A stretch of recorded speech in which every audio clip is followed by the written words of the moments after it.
ओम शांति। आज 7 फरवरी 2025 के बाबा के अनमोल मधुर महावाक्य सुनेंगे। आज की बाबा की मुरली है ज्ञान और योग। बाबा कहे मुख्य यही दो चीज है, योग अर्थात याद। लेकिन कई बच्चे कहते हैं बाबा हमें योग सिखलाओ, या कोई भाई या बहन से कहते हैं हमें योग सिखाओ। बाबा कहे योग कोई सिखाने की चीज नहीं है। याद करना कोई सिखाया जाता है क्या? बाबा कहे एक बच्चा पैदा होते ही अपने माता पिता को याद करता है, तो याद करना सिखाया नहीं जाता। हर कर्म करते हुए याद करते रहो, क्योंकि बाबा कहे तुम कर्म योगी हो, तो काम काज करते भी बाप को याद करना है। दूसरा मिसाल बाबा ने दिया, जैसे दुनिया में आशिक माशूक होते हैं, तो आशिक माशूक को ये नहीं कहते कि तुम मुझे याद करना सिखलाओ, या मैं सब काम काज छोड़ करके बैठूं तभी तुमको याद कर सकती हूं। नहीं, बाबा कहे हर काम काज करते बुद्धि में माशूक की याद रहती है। ठीक इसी तरह बाप को भी निरंतर याद करना है, हर कर्म करते हुए याद करना है। कोई खास बैठ करके याद सिखलाने वाली बात नहीं है। तो सुनते हैं आज के बाबा के अनमोल मधुर महावाक्य। ओम शांति। मीठे बच्चे, तुम्हें चलते फिरते याद में रहने का अभ्यास करना है। ज्ञान और योग यही मुख्य दो चीजें हैं। योग माना याद। आज की मुरली से प्रश्न है, अक्लमंद यानी होशियार बच्चे कौन से बोल मुख से नहीं बोलेंगे? उत्तर, हमें योग सिखाओ। ये बोल अक्लमंद बच्चे नहीं बोलेंगे। होशियार बच्चे ये नहीं कहेंगे कि हमें योग सिखाओ। बाप को याद करना सीखना होता है क्या? ये पाठशाला है पढ़ने पढ़ाने के लिए। ये पाठशाला है पढ़ने पढ़ाने के लिए, ऐसे नहीं याद करने के लिए कोई खास बैठना है। तुम्हें कर्म करते बाप को याद करने का अभ्यास करना है। ओम शांति।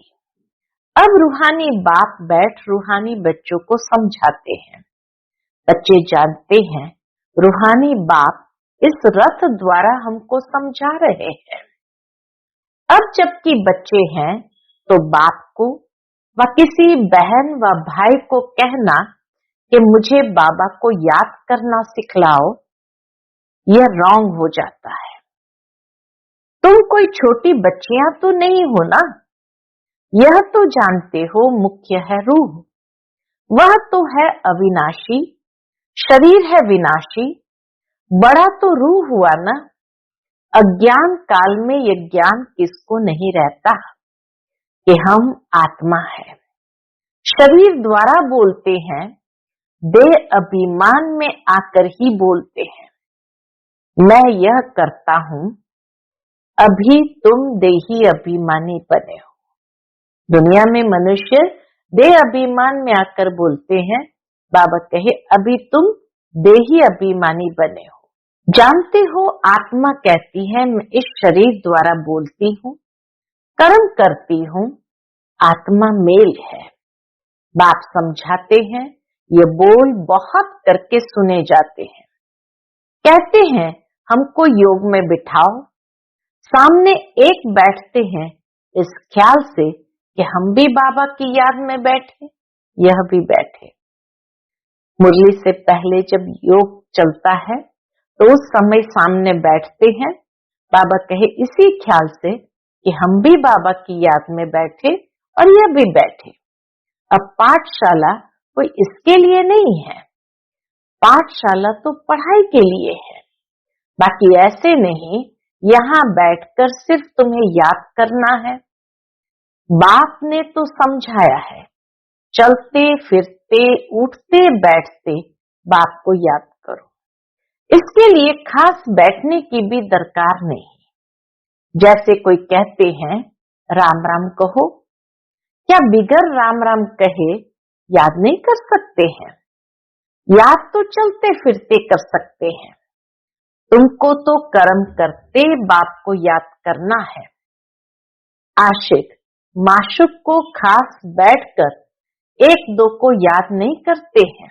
बाबा कहे आशिक माशूक कोई खास बैठकर एक दो को याद नहीं करते हैं। काम काज धंधा आदि सब करना है। सब कुछ करते अपने माशूक को याद करते रहो।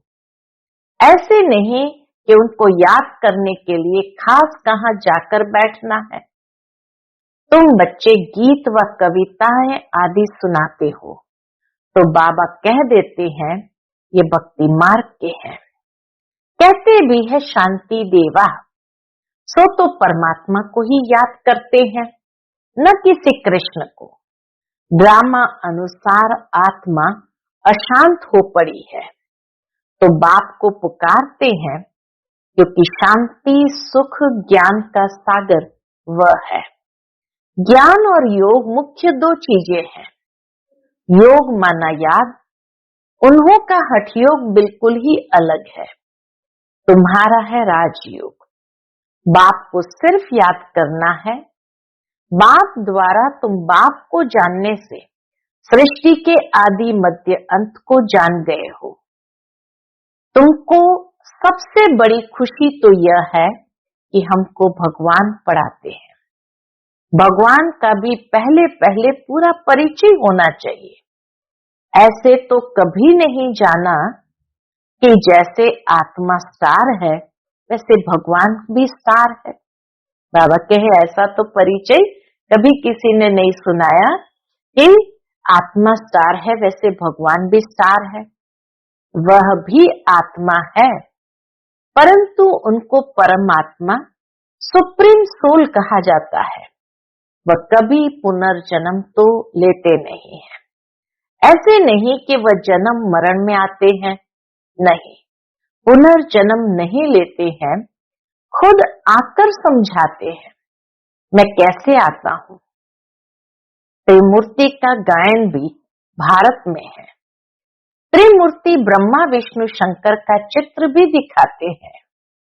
शिव परमात्मा नमः कहते हैं ना, उस ऊंच से ऊंच बाप को भूल गए हैं। सिर्फ त्रिमूर्ति का चित्र दे दिया है। ऊपर में शिव तो जरूर होना चाहिए, जिससे यह समझे कि इनका रचयिता शिव है। रचना से कभी वर्षा नहीं मिल सकता है। तुम जानते हो ब्रह्मा से कुछ भी वर्षा नहीं मिलता। विष्णु को तो हीरे जवाहर का ताज है ना। शिव बाबा द्वारा फिर पैनी से पाउंड बने हो। वर्थ नॉट पैनी थे, पैनी से पाउंड बने हैं। शिव का चित्र न होने से सारा खंडन हो जाता है। त्रिमूर्ति में ऊपर शिव का चित्र न होने से सारा खंडन हो जाता है। ऊंच से ऊंच है परम पिता परमात्मा, उनकी यह रचना है। अभी तुम बच्चों को बाप से स्वर्ग का वर्षा मिलता है 21 जन्मों के लिए। बल वहां फिर भी समझते हैं लौकिक बाप से वर्षा मिला है। वहां यह पता नहीं कि यह बेहद के बाप से पाई हुई प्रारब्ध है। यह तुमको अभी पता है। अभी की कमाई वहां 21 जन्म चलती है। वहां ये मालूम नहीं रहता है, इस ज्ञान का बिल्कुल पता नहीं रहता। यह ज्ञान न देवताओं में है न शूद्रों में रहता है। यह ज्ञान है ही तुम ब्राह्मणों में। यह है रूहानी ज्ञान। स्पिरिचुअल का अर्थ भी नहीं जानते हैं। डॉक्टर ऑफ फिलॉसफी कहते हैं। डॉक्टर ऑफ स्पिरिचुअल नॉलेज एक ही बात है। डॉक्टर ऑफ फिलॉसफी तो दुनिया में बहुत है, लेकिन बाबा कहे डॉक्टर ऑफ स्पिरिचुअल नॉलेज एक ही बाप है। बाप को सर्जन भी कहा जाता है ना। साधु सन्यासी आदि कोई सर्जन थोड़ी है। वेद शास्त्र आदि पढ़ने वालों को डॉक्टर थोड़ी कहेंगे। बल टाइटल भी दे देते हैं, परंतु वास्तव में रूहानी सर्जन है एक बाप, जो रूह को इंजेक्शन लगाते हैं। वह है भक्ति। उनको कहना चाहिए डॉक्टर ऑफ भक्ति, अथवा शास्त्रों का ज्ञान देते हैं। उनसे फायदा कुछ भी नहीं होता, नीचे गिरते ही जाते हैं, तो उनको डॉक्टर कैसे कहेंगे? डॉक्टर तो फायदा पहुंचाते हैं ना। ये बाप तो है अविनाशी ज्ञान सर्जन। योग बल से तुम एवर हेल्दी बनते हो, या तो तुम बच्चे ही जानते हो, बाहर वाले क्या जाने। उनको अविनाशी सर्जन कहा जाता है। आत्माओं में जो विकारों की खाद पड़ी है, उसे निकालना, पतित को पावन बनाकर सदगति देना, यह बाप में शक्ति है। बाबा कहे, जो मनुष्य आत्माओं में खाद पड़ी है विकारों की, उसे निकालना, पतितों को पावन बनाकर सदगति देना, यह बाप में शक्ति है। ऑलमाइटी पतित पावन एक फादर है। ऑलमाइटी कोई मनुष्य को नहीं कह सकते हैं, तो बाप कौन सी शक्ति दिखाते हैं? सर्व को अपनी शक्ति से सदगति देते हैं। उनको कहेंगे doctor of spiritual knowledge. Doctor of philosophy, ये तो ढेर के ढेर मनुष्य है। स्पिरिचुअल डॉक्टर एक है। तो अब बाप कहते हैं, क्या कहते हैं? अपने को आत्मा समझ, मुझ बाप को याद करो और पवित्र बनो। मैं आया ही हूं पवित्र दुनिया स्थापन करने। फिर तुम पतित क्यों बनते हो? पावन बनो, पतित मत बनो। सभी आत्माओं को बाप का डायरेक्शन है। क्या डायरेक्शन है? गृहस्थ व्यवहार में रहते कमल फूल समान पवित्र रहो। बाल ब्रह्मचारी बनो, तो फिर पवित्र दुनिया के मालिक बन जाएंगे।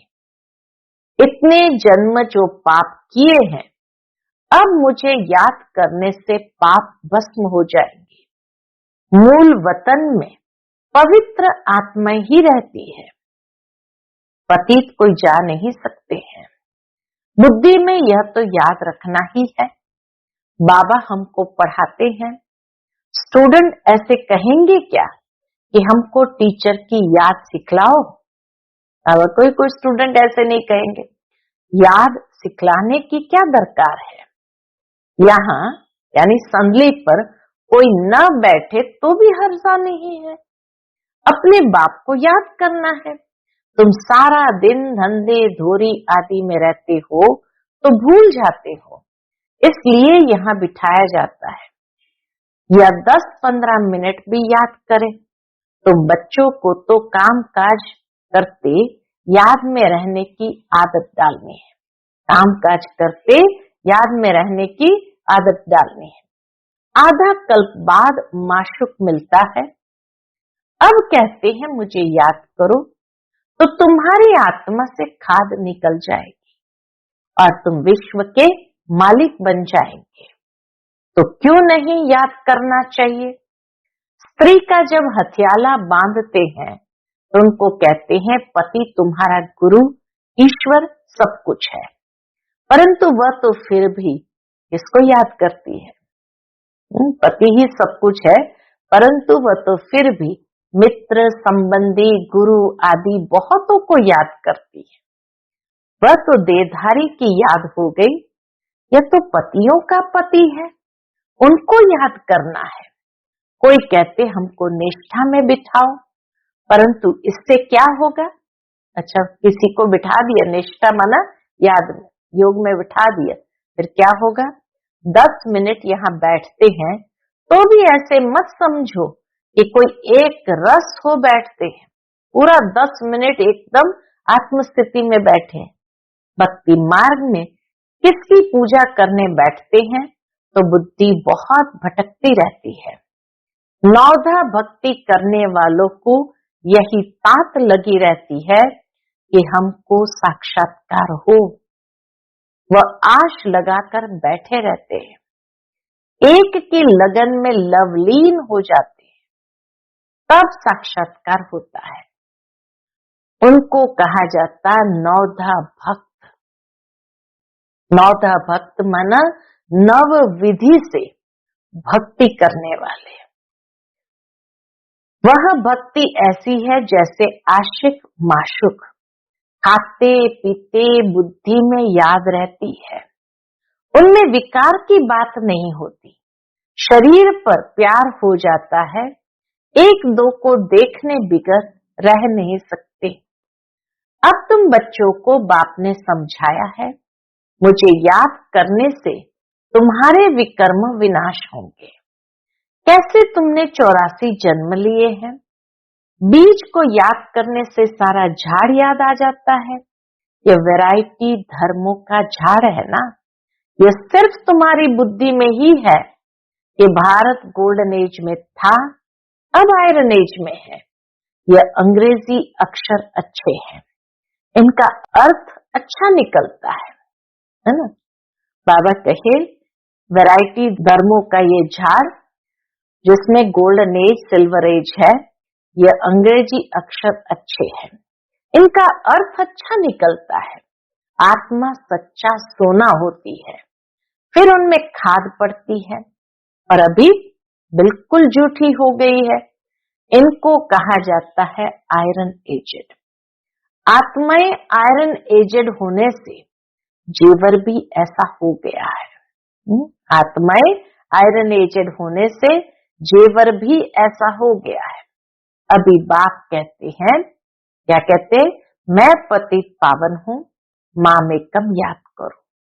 तुम मुझे बुलाते हो, हे पतित पावन आओ, मैं कल्प कल्प आकर तुमको ये युक्ति बताता हूं। मन मना भव मध्याजी भव, अर्थात स्वर्ग के मालिक बनो। कोई कहते हमको योग में बहुत मजा आता है, ज्ञान में इतना मजा नहीं, बस योग करके यह भागेंगे, योग ही अच्छा लगता है। कहते हमको तो शांति चाहिए। अच्छा, बाप को तो कहाँ भी बैठ याद करो, याद करते करते तुम शांति धाम में चले जाएंगे। इसमें योग सिखलाने की बात ही नहीं है। बाप को याद करना है।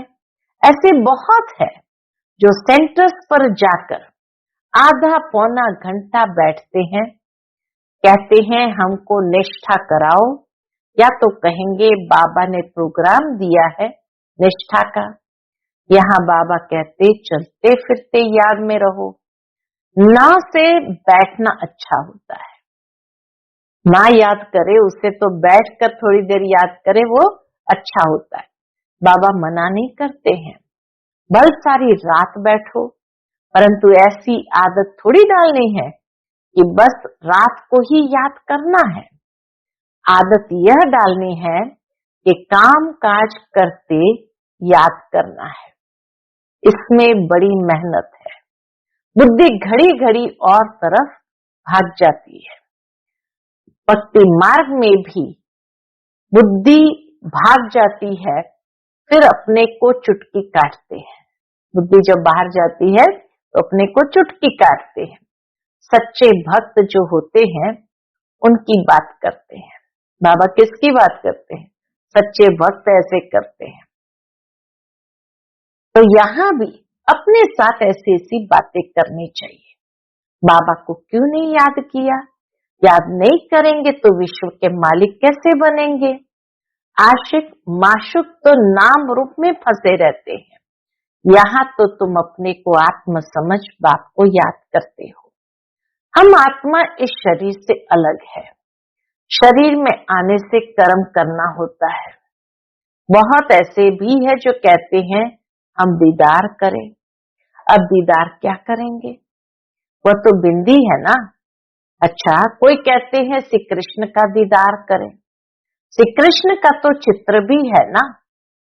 जो जड़ है सो फिर चैतन्य में देखेंगे।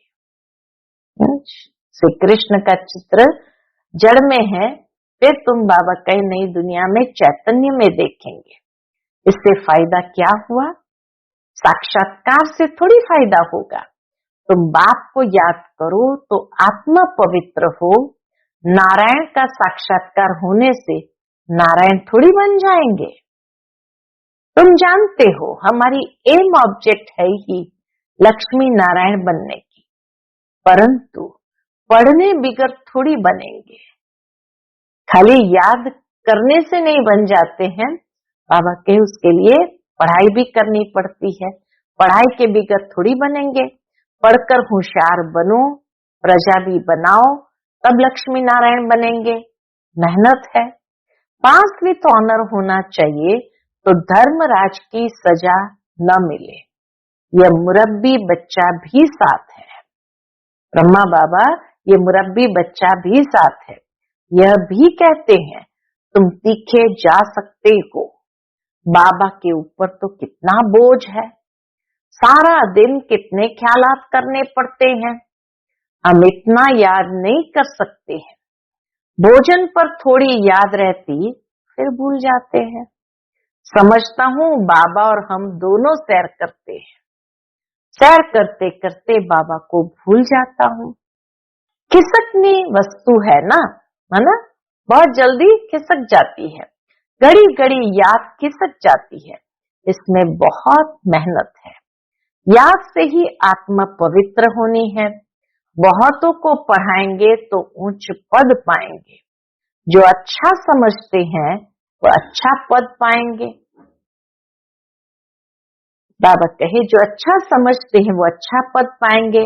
प्रदर्शनी में कितनी प्रजा बनती है। तुम एक एक लाखों की सेवा करेंगे और फिर अपनी भी अवस्था ऐसी चाहिए। कर्मातीत अवस्था हो जाएगी, फिर शरीर नहीं रहेगा। आगे चल तुम समझेंगे अब लड़ाई जोर हो जाएगी, फिर ढेर तुम्हारे पास आते रहेंगे। महिमा बढ़ती जाएगी। बाबा कहे महिमा बढ़ती जाएगी। अंत में सन्यासी भी आएंगे। बाप को याद करने लग पड़ेंगे। उनका पाठ ही मुक्ति धाम में जाने का है। नॉलेज तो लेंगे नहीं। तुम्हारा मैसेज सभी आत्माओं तक पहुंचना है। अखबारों द्वारा बहुत सुनेंगे। कितने गांव है, सबको पैगाम देना है। मैसेंजर पैगंबर तुम ही हो। पतित से पावन बनाने वाला और कोई है नहीं सिवाय बाप के। बाबा के और कोई है नहीं सिवाय बाप के। ऐसे नहीं कि धर्म स्थापक किसको पावन बनाते हैं। उनका धर्म तो वृद्धि को पाना है। बाबा के उनका धर्म तो वृद्धि को पाना है। वह वापस जाने का रास्ता कैसे बताएंगे। सर्व का सदगति दाता एक है। तुम बच्चों को अपवित्र जरूर बनना है। बहुत है जो पवित्र नहीं रहते हैं। काम महाशत्रु है ना। अच्छे अच्छे बच्चे गिर पड़ते हैं। कुदृष्टि भी काम का ही अंश है। कुदृष्टि भी काम का ही अंश है। ये बड़ा शैतान है। बाप कहते इस पर जीत पहनो तो जगत जीत बन जाएंगे।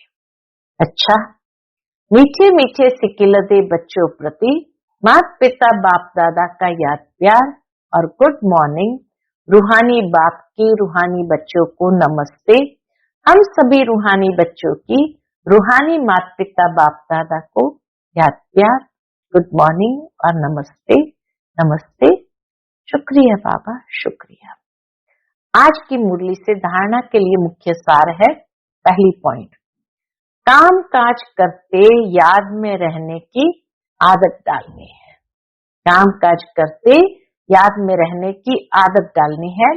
बाप के साथ जाने व पावन नई दुनिया का मालिक बनने के लिए पवित्र जरूर बनना है। दूसरी पॉइंट, उच्च पद पाने के लिए बहुतों की सेवा करनी है। बहुतों को पढ़ाना है। मैसेंजर बन यह मैसेज सभी तक पहुंचाना है। आज का बाप दादा का मधुर वरदान हम बच्चों के प्रति है। स्नेह की गोद में आंतरिक सुख व सर्व शक्तियों का अनुभव करने वाले यथार्थ पुरुषार्थी भव। स्नेह की गोद में आंतरिक सुख व सर्व शक्तियों का अनुभव करने वाले यथार्थ पुरुषार्थी भव। जो यथार्थ पुरुषार्थी है वे कभी मेहनत व थकावट का अनुभव नहीं करते, सदा मोहब्बत में मस्त रहते हैं।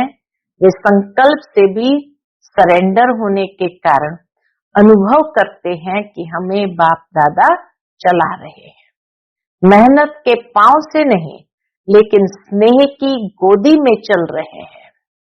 स्नेह की गोद में सर्व प्राप्तियों की अनुभूति होने कारण वह चलते नहीं लेकिन सदा खुशी में, आंतरिक सुख में, सर्व शक्तियों के अनुभव में उड़ते रहते हैं। वो चलते नहीं है लेकिन बाबा कहे वो सदा उड़ते रहते, किसमें? सदा खुशी में, आंतरिक सुख और सर्व शक्तियों के अनुभव में। आज का स्लोगन है, निश्चय रूपी फाउंडेशन पक्का है तो श्रेष्ठ जीवन का अनुभव स्वतः होता है। निश्चय रूपी फाउंडेशन पक्का है तो श्रेष्ठ जीवन का अनुभव स्वतः होता है। आज का अव्यक्त इशारा, एकांत प्रिय बनो, एकता और एकाग्रता को अपनाओ। अनेकता में एकता, तो प्रैक्टिकल में अनेक देश, अनेक भाषाएं, अनेक रूप रंग, लेकिन अनेकता में भी सबके दिल में एकता है ना, क्योंकि दिल में एक बाप है, एक श्रीमत पर चलने वाले हो, अनेक भाषाओं में होते हुए भी मन का गीत, मन की भाषा एक है। अच्छा, ओम शांति।